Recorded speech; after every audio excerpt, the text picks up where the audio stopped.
du Front National.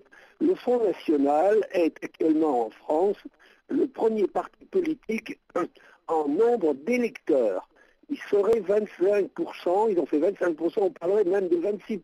Bon, donc ça veut dire qu'elle est assurée d'être au deuxième tour de l'élection présidentielle. Même elle pourrait être élue si c'était la gauche au pouvoir.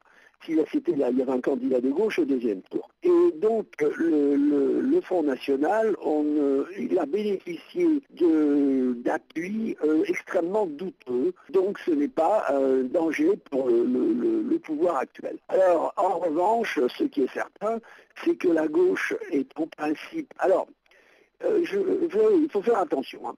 C'est que s'il y a un retournement de la situation économique, au cours de l'année 2015, pas immédiatement, c'est pas possible, là, tout sera changé. C'est-à-dire qu'il est assez difficile de faire des pronostics actuellement.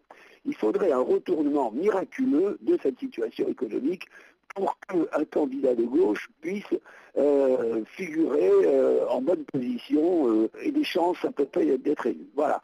Alors, les déclarations de M. Hollande qui traversent une période extrêmement agitée, avec le livre de son ex-concubine, qui d'ailleurs se prenait pour la reine de France, et qui a été très gênant, qui a eu des attitudes extrêmement, qui a gêné le pouvoir d'ailleurs, je pourrais vous en dire, notamment avec l'affaire Leonarda, etc.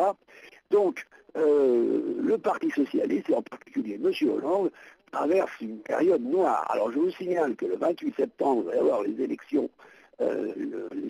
sénatoriales, on renouvelle, si mes souvenirs sont exacts, je crois que c'est 198 ou 99 postes de sénateurs qui vont être renouvelés, et il est très vraisemblable que le Parti Socialiste perdra la majorité au Sénat. Bon, ce qui n'est pas très, c'est pas très grave d'ailleurs de parler, parce que si vous tenez l'Assemblée nationale, ils ont une courte majorité, ils peuvent encore à peu près s'en sortir.